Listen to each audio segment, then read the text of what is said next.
all history have won the admiration of free men, as has Dwight David Eisenhower.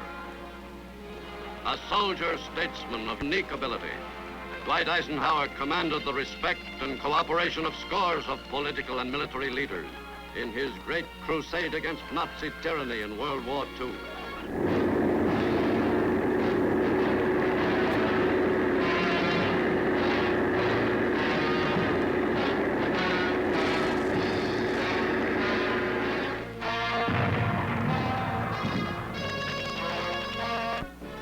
By 1952, Dwight Eisenhower's countrymen were incessantly demanding that he take on a far bigger job as executive of the nation.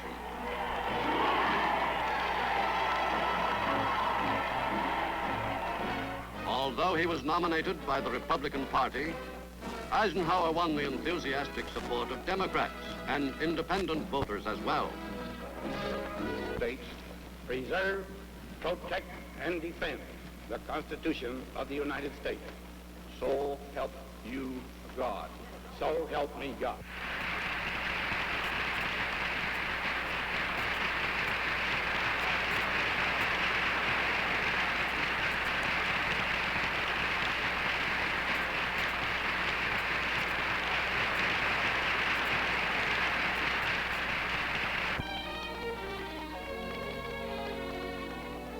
While he has repeatedly defined and emphasized the responsibilities of the executive, President Eisenhower, in his relationships with Capitol Hill, has steadfastly accorded to Congress the respect due the elected representatives of the people. In his State of the Union speech early this year, he presented to Congress the broad outlines of the program he had prepared for the good of all America. Members of the 83rd Congress, it is a high honor, again, to present to the Congress my views on the State of the Union and to recommend measures to advance the security, prosperity, and well-being of the American people. But it remained for Congress to translate the President's program into law, to write the necessary legislation in committee, and to bring this legislation to a vote, both in the House of Representatives and in the Senate. Thus, the President's program can become a reality only if the electorate will send to Congress Republicans who will support the administration. Thus, in 1954, the President looks to the nation's citizens, Republicans, Democrats, and independent voters alike, to elect to Congress Republicans who share Dwight Eisenhower's dedication and devotion to America, and who can be relied upon for unremitting efforts in building a stronger and a better land. And now, ladies and gentlemen, the President of the United States. All of us believe firmly in the two-party system. We know, therefore, that in order to fix definite responsibility, our affairs operate best when the executive and the legislative branches of our government have the same political complexion. For this reason, all of us who believe in the aims of this program should join together to elect Republican senators and congressmen who will work effectively with leaders of the executive branch toward the fulfillment of that program. You know, my friends, it was a man we all revere, Abraham Lincoln, who once strongly advised that we must not change horses in the middle of the stream. This year of 1954 is indeed a year of big decision. I know that each of you will do his part as a devoted American citizen. And now, I would like to introduce a candidate who has pledged himself to work in the best interests of your community. William E. Stevens, of North Carolina's 9th Congressional District. Good evening, ladies and gentlemen. I'm Bill Stevens, candidate for Congress in the 9th District of North Carolina. And this is my wife and campaigning partner, Allene. You know, the 9th District gave President Eisenhower a majority of over 21,000 votes in 1952. Our candidate for Congress lost by only 1 1/2% of the votes. We have an excellent chance of sending President Eisenhower a congressman in November. Allene, what do you think women consider the most important issue in this campaign? I believe one of the biggest factors in the election is going to be the fact that the world is at peace for the first time in more than 20 years. And I think women have a great confidence in President Eisenhower to keep us out of war. You know, during this whole century, not a single American boy has been killed in war under a Republican president. And Bill, what about this business of President Eisenhower's tax bill being called a rich man's tax bill? I'm glad you asked me that, Allene. The term rich man's tax bill is just political talk, used to camouflage the fact that the Eisenhower Congress gave the people the tax relief they were promised. It was tax relief in history and amounted to nearly $7.5 billion for all the people. Well, what else has the Congress done this session, Bill? Oh, many things. Cut the Truman budget by $14 billion, amounting to about $400 per American family, given us more defense for our dollar, increased Social Security benefits. I wish we had time to talk about them all. But before we go, I would like to introduce two of our children who've come along this evening. This is our daughter Rebecca and our son Bill. We have a baby sister, Martha, but she's too little to come. Folks, President Eisenhower needs the vote of the 9th District in Congress next year if he is to do what he wants to do for America. I would like to go to Congress as your representative to legislate for the most efficient and honest government possible. So don't forget to vote on November the 2nd, and remember, we're not voting for tradition or political parties or personalities. We're voting for the future of America and our children. Thank you. Unless President Eisenhower has a Republican Congress next year, the dynamic Eisenhower program will be stopped cold at the halfway mark. It will be scuttled by the same Democratic opposition that defeated parts of the Eisenhower program in the 83rd Congress, because it was Democratic opposition that killed equitable revision of the Taft-Hartley Act, that killed Hawaiian statehood, that killed the 18-year-old vote, and that tried to kill the tax cuts. Today, for the first time in more than 20 years, we have both peace and a stable prosperity. There are more people employed now than at any other time in our history during either peace or war. We are dealing firmly, sanely, and effectively with the communist threat in the United States. President Eisenhower must have a Republican Congress next year to carry on his program. That's why I urge you to elect your Republican candidate for Congress in the 9th District, William Stevens. The Carolina Congressman in 54. Vote for William E. Stevens, Jr. for the United States House of Representatives on November 2nd. His name is the last name on the state ballot. Here it is at the bottom. There are two ways you can vote for Bill Stevens. Republicans need only to mark in the circle at the top of the Republican column. Democrats can vote Democratic and still vote for Bill Stevens by marking in the circle at the top of the Democrat column and then crossing over and marking another X beside the name of William E. Stevens, Jr. But regardless of which way you prefer to do it, be sure to cast your vote for William E. Stevens, Jr. for Congress on November 2nd. Give Ike another Carolina Congressman in 54. Vote for William E. Stevens, Jr. for Congress in the 9th District of North Carolina. Good evening, folks. I'm Bill Stevens, candidate for Congress in the 9th District. This is my wife and campaigning partner, Allene. We appreciate this last opportunity to visit in your home and chat with you about the very important election coming up tomorrow. Yes, and we certainly have enjoyed these television visits with you, and we've also enjoyed meeting so many of you personally. One of the most pleasant things about this campaign has been making friends with so many fine people and discovering their intense interest in this campaign for Congress. That's true, Allene. The folks in the 9th District are extremely interested in the congressional elections this year because they vitally affect the future of each and every one of us. We're at the crossroads of decision as to whether we will continue the dynamic and progressive program of the Eisenhower administration or whether we will cripple it and pave the way for a return to the type of government we voted so overwhelmingly against in 1952. The Eisenhower opponents have made it clear that they are out to get Ike in 1956 by taking the Congress away from him in 1954. Well, just what would that mean, to get Ike in 1956? If the Eisenhower opponents take over control of Congress, They will be able to stymie every progressive move the president wants to make. Then, in 1956, they can go to the American people and say, the Eisenhower administration was able to do nothing for you during the past 2 years. Let's put in our man. Well, isn't that just about what happened to President Hoover back in 1930? That's exactly what happened to President Hoover. Right in the middle of his term, he lost control of Congress, and the country had to wait out a 2-year stalemate. We were in the midst of a worldwide depression at that time. Special legislation was badly needed to cope with the depression here at home. President Hoover begged for a political truce in Congress to get through the legislation he needed to remedy the depression, but he got no cooperation.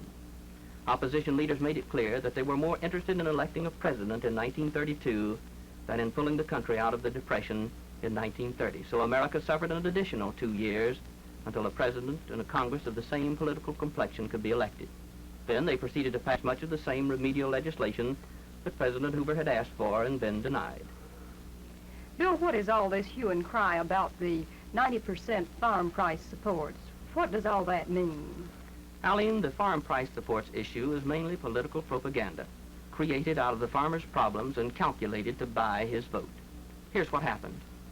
During the war, when America was feeding a great portion of the world's population, we needed every bushel of grain and other food that the American farmer could produce. As an incentive for overproduction, price supports on 6 basic crops were raised to a wartime high of 90% of parity. The incentive was very successful. So successful, in fact, that a surplus of $6 billion in foodstuffs developed, which the government is now storing at a cost of $700,000 a day in taxpayers' money. When the Eisenhower administration took office, it inherited a crumbling farm price structure. Farm prices were already off about 15%. High, rigid price supports were an utter failure in keeping up farm income. In order to plan for a long-range, peacetime farm prosperity, President Eisenhower asked for flexible price supports. Sensing a political issue in the making, Eisenhower opponents set up a hue and cry for continued wartime supports, even though they definitely do not solve the farmer's problem and actually obstruct the way toward long-term peacetime prosperity. It is interesting to note that the same party that is agitating for wartime supports now was in favor of flexible supports in 1948. It makes a good campaign issue, though, so we'll continue to hear it. Frankly, I do not think the farm vote is for sale to the highest or loudest bidder. I believe the American farmer realizes that the Eisenhower administration is sincerely interested in the long-range building of a prosperous and unregimented agriculture. Well, would continued supports at 90% not have meant more and more acreage and marketing controls for the farmer? It seems to me that the free enterprise American farmer would soon get tired of a system that requires him to get a card every time he wants to market an acre of wheat. You're right about that, Allene, and the only alternative to flexible supports is stiffer controls. I think our farmers would rather have flexible supports. The American farmer is something of a king on his own farm, and he doesn't like people telling him what he can and cannot plant. It appears to me our farmers don't depend very heavily on farm subsidies in this district anyway, do they? Price supports do not benefit our eastern farmer nearly as much as the big western farmer who can plant thousands of acres of wheat and dump it all on the government at a handsome profit. Some big speculators have made a business of clearing large tracts that should have never felt the point of a plow and planting large acreages of grain to cash in on government price guarantees. These surpluses depress grain prices and actually penalize the eastern farmer. If they should take the Congress away from Ike in November, do you think we would return to rigid price supports? No, I don't, Allene. Now that President Eisenhower and his supporters in Congress have made this courageous move in the direction of long-range prosperity under the free enterprise system of farming, I'm confident we will not go back to the rigid support system with their ever-increasing controls, regardless of who should control Congress next year. But it makes a good campaign war cry, and they're using it for all it's worth. We have our home movie projector with us again tonight. Let's listen to what Secretary of Agriculture Ezra Taft Benson has to say about the progressive and far-seeing farm program of the Eisenhower administration.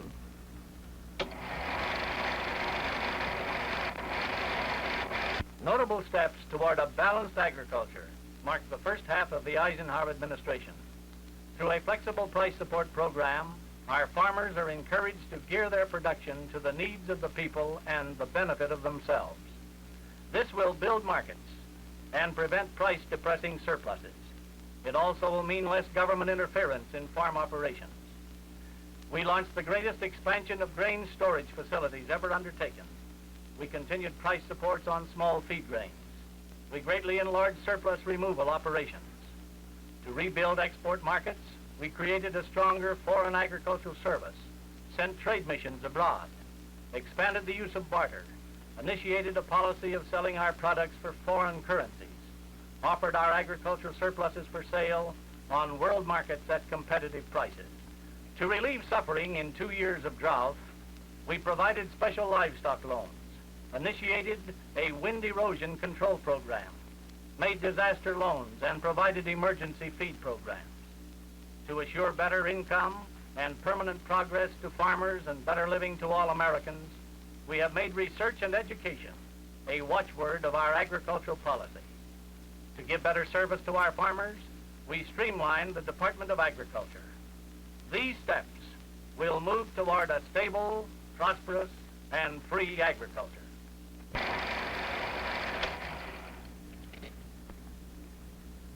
Bill, don't you think that a lot of people have become interested in this campaign from the standpoint of developing a two-party system in North Carolina? You're right about that, Allene. The 9th District has become the battleground this year in the fight for two-party government in our state. The top command of the one-party forces realize that we will hold our beachhead in the 10th District by re-electing Congressman Jonas. They are, therefore, concentrating their heaviest fire here on the 9th in a desperate effort to hold the line against the development of a two-party system. It seems to me that a two-party system would benefit all the people. In the 9th District, we have, I believe, 2 counties that have honest-to-goodness two-party government, Stanley and Watauga. The citizens there tell us that they get the most honest and efficient government possible from officials who know that if they don't give good government, they'll be voted out. Yes, and furthermore, North Carolina will get much more consideration from both parties on the national level when we are no longer in the bag for one of those parties.